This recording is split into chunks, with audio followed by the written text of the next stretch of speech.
और अब जो कथा प्रसंग प्रारंभ होगा इसको बहुत ध्यान से सुनिएगा। भागवत महापुराण को यदि कोई सबसे सुंदर पात्र मिला है तो इसी प्रसंग में वो पात्र मिला है। उन पात्र का नाम है सुदामा। ये भागवत महापुराण के सर्वश्रेष्ठ पात्र हैं। भगवान श्री कृष्ण के बचपन के मित्र हैं। और महाराज भागवत जी में सुखदेव जी का कहीं नाम नहीं है, नाम ही नहीं लिया है। भागवत जी की कथा में क्या कहा है सुखदेव जी ने, जरा ध्यान से सुनना। 10वें स्कंद के 73वें अध्याय का 16वां श्लोक है। स्पष्ट लिखा है, कृष्णस्यासीत् सखा कश्चित् ब्राह्मणो ब्रह्मवित्तमः विरक्त इंद्रियार्थेषु प्रशांतात्मा जितेन्द्रियः। ये श्लोक है। अब जरा इसका हम अन्वय करते हैं, ऐसे कठिन लगेगा। कृष्णस्य षष्ठी विभक्ति एक वचन, यहां पर प्रयोग होता है का की के। तो महाराज यहां प्रयोग हुआ कृष्ण का। सखा मतलब मित्र, कश्चित मतलब कोई, आसीत मतलब था। कृष्ण का कोई सखा था। और कैसा था? ब्राह्मणो, ब्राह्मण था।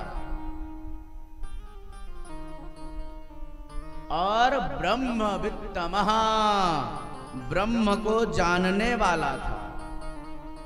विरक्त इंद्रियार्थेषु, इंद्रिय अर्थेषु विरक्तः, इंद्रियों के अर्थ में विरक्त था।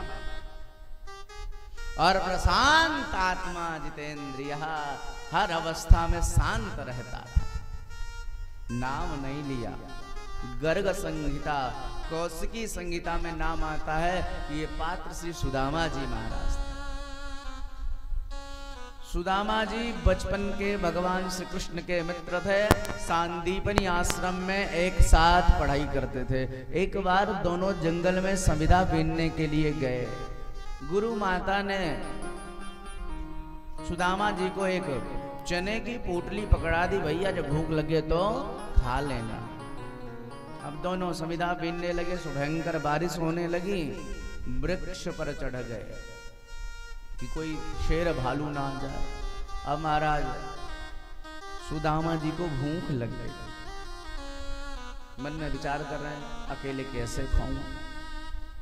इसमें कृष्ण का भी अंश है। पर जब नहीं रहा गया तो महाराज चने को खाना शुरू कर दिया। और जब चने के खाने की आवाज भगवान को सुनाई पड़ी, भगवान ने पूछा, क्यों सुदामा, क्या हालचाल? सुदामा जी ने कहा, भैया कोई बात नहीं। भगवान ने कहा, ये कटकट की आवाज क्यों आ रही है? सुदामा जी ने कहा, भैया ये बारिश हो रही ना तो ठंडी लग रही तो दांत बज रहे हैं और सारा चना खा लिया। किसी का अंश यदि कोई खाए तो वो निर्धन निश्चित है हो जाता है। नोट कर लो इसको। किसी के अंश का 50 पैसा भी नहीं लेना चाहिए यदि उसमें आपका अंश नहीं है तो। नहीं तो वो बहुत नुकसान करता है। अच्छा, एक कारण और भी था। वो चना शापित था। उस चने को शाप लगा था कि जो इसको खा लेगा वो निर्धन हो जाएगा। तो सुदामा जी ने सोचा ये लक्ष्मीपति हैं, कहीं ये खा लिए और ये निर्धन हो गए तो दुनिया क्या कहेगी। इससे बढ़िया मैं खा लूं, मेरा मित्र धनवान रहे, मैं निर्धन हो जाऊंगा, कोई बात नहीं। सो महाराज आज वही हुआ। सुदामा जी महाराज निर्धन हो गए, भगवान द्वारिकाधीश बन गए। खाने को अन्न का कण नहीं है घर में। इनकी एक पत्नी है जिसका नाम सुशीला है। इनके बच्चे हैं।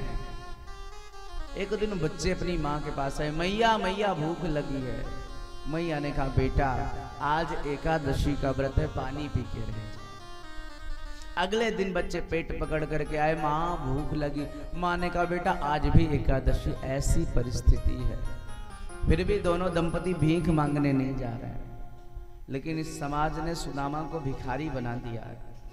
कथाओं में भी लोग सुदामा बना देते हैं, फटी पुरानी धोती पहना देते, लाठी पकड़ा देते और भीख मंगवाते हैं चावल।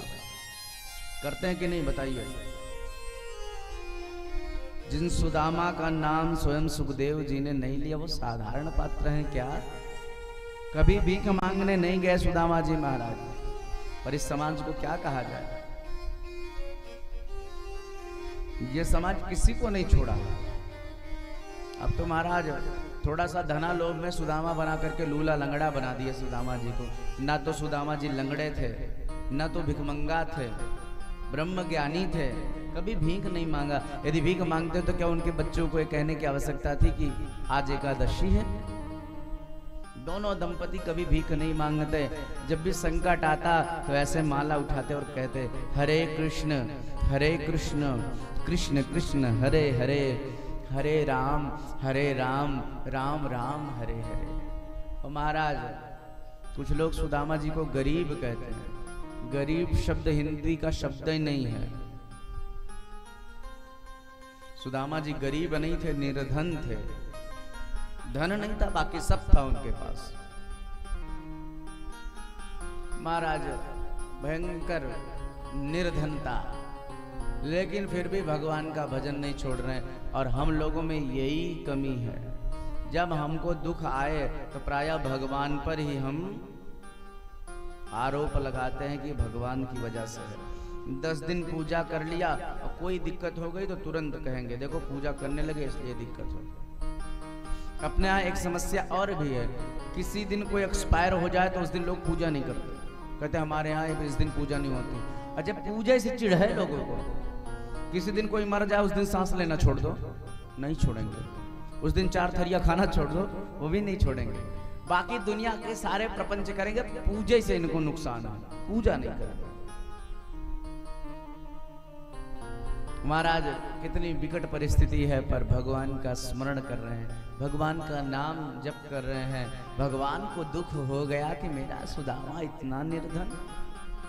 भगवान स्वप्न में आए सुशीला जी के और सुशीला जी से कहा कि देवी तुम अपने पति देव को मेरे पास क्यों नहीं भेजते? एक बार मेरे पास भेज दो, सारी निर्धनता दूर हो जाएगी। प्रातः काल हुआ, सुशीला जी ने सुदामा जी से निवेदन किया महाराज आज स्वप्न में एक संत जी आए थे, उन्होंने हमसे कहा कि आपका मित्र है द्वारिकाधीश कृष्ण। सुदामा जी प्रसन्न हो गए, हाँ तुम बिल्कुल ठीक कह रही हो, मेरे बचपन का मित्र है, मेरा लंगोटिया यार है, हम एक साथ गुरुकुल में पढ़ाई लिखाई किए। अच्छा भैया तो उनसे मिलने क्यों नहीं जाते? सुदामा जी कहते देवी मेरी भी तो बड़ी इच्छा होती उनसे मिलने की, पर क्या करूं, शास्त्र कहता है अपनी बहन के यहाँ, बिटिया के यहाँ, गुरु के यहाँ, राजा के यहाँ, मित्र के यहाँ कभी खाली हाथों नहीं जाना चाहिए। और मेरे पास है क्या, कैसे जाऊं? सुशीला जी ने कहा चिंता मत करो महाराज, व्यवस्था मैं करती हूं, आप चले जाओ। और आज पहली बार सुशीला जी भीख मांगने निकली, वो भी भगवान के लिए। याचित्वा चतुरो मुष्टिन विप्रान पृथक तंडुलान चैलखंडेन तान बद्ध्वा भरत्रे प्रादादुपायनम।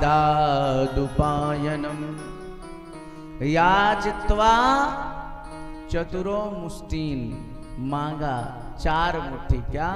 तंडुलान मतलब चावल, और वो भी 4 घर से मांगा, एक घर से नहीं। क्यों? क्योंकि 4 घर के चावल देखने में अलग अलग होंगे, तब भगवान को पता चलेगा कि हमारे यहाँ कितनी निर्धनता है।